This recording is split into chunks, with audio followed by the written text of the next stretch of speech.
Let's talk about the people.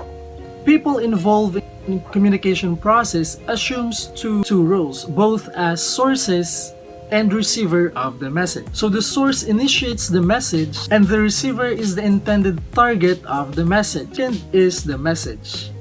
This is the verbal or non-verbal thought of idea, feelings, or thoughts that one intends to communicate to another or another group. Third is channel, and it refers to the means with which the message is delivered. So as the message moves from the source to receiver, it passes through a medium or a channel, which can be airwaves and cable for television messages, sound waves for radio messages, and sound and light waves for face-to-face communication. So now, with the help of technology, social networking sites such as Facebook, Twitter, Instagram, Skype, Zoom, and more have been used as a media to send and receive messages.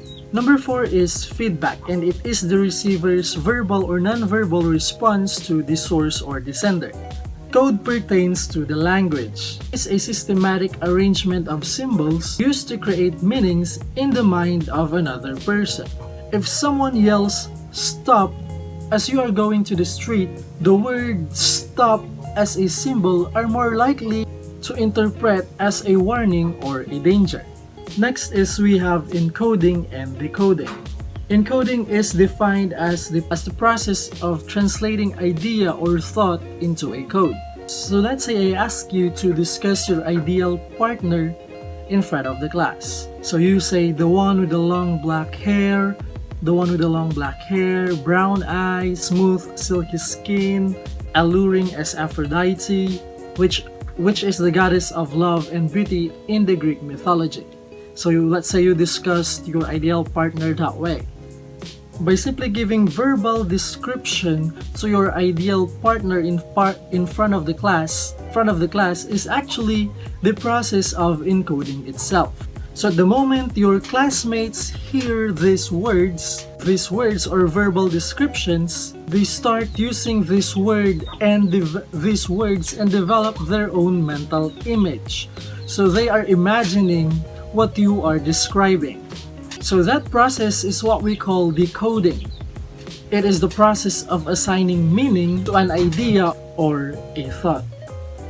And lastly, we have noise or barrier. In the context of communication, noise refers to any interference in the encoding and decoding process which affect the clarity and understanding of the message. And we will be talking about the different kinds of barriers to communication later on. So let's check the process of communication. The speaker generates an idea, and after that, the speaker encodes an idea or converts the idea into words or actions. Next, the speaker transmits or sends out a message. The receiver decodes or interprets the message based on the context, and the receiver gets the message. And finally, the receiver sends or provides feedback. Now let's talk about the models of communication. The common models of communication that have been utilized over the years are as follows. First, we have the linear model. It is also called the transmission model. A linear model is based on the assumption that communication is transmitted in a straightforward manner from a sender to a receiver. So this clearly reflects that communication is a one-way process. In other linear model, we have LASWELL'S verbal model. According to this model, communication can be understood by answering the 5 questions. We have who, says what, in what channel, to whom, and with what effect. So LASWELL'S verbal model appears to be the simplest model of communication, and in this model, communication flows in one direction from the sender with a message which is sent via certain medium towards the receiver to bring about a certain result. Second, under linear model is what we call the Shannon and Weaver's model.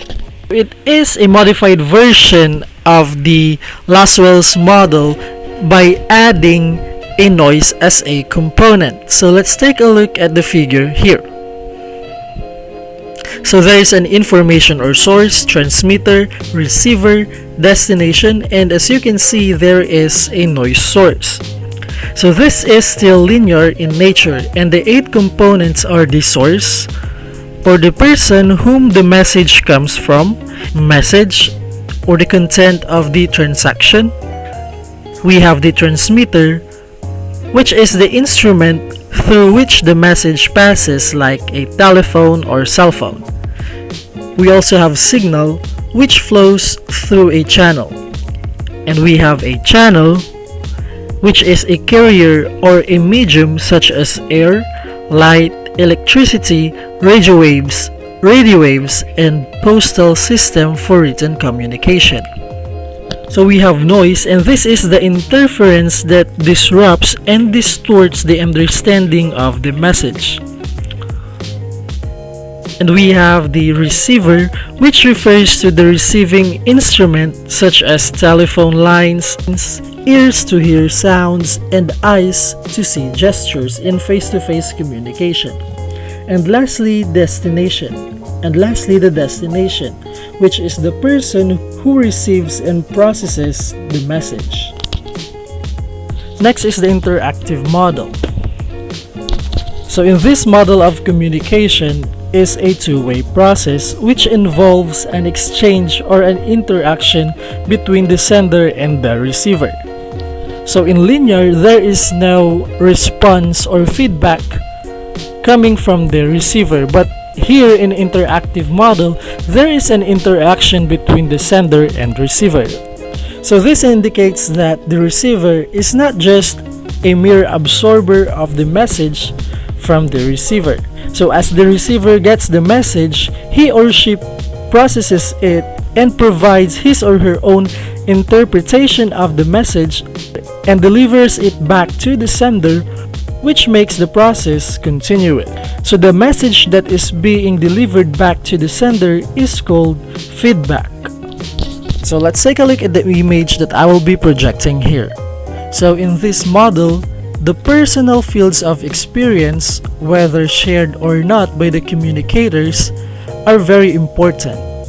So according to Schramm, the communicator's fields of experience explains why misunderstanding occurs.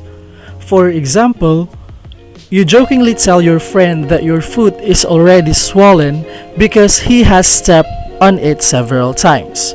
So as a result, he feels offended instead of realizing you are hurt. So the communication process is enhanced or weakened depending on the field of experience of the communicators. So Schramm pointed out that when there are more overlaps in the communicators' fields of experience, which is the meaning they share the same experience, the better they understand each other.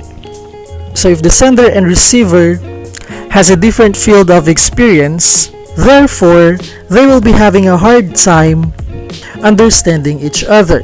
But if they have the same field of experience, both can easily understand each other and can have a better communication process.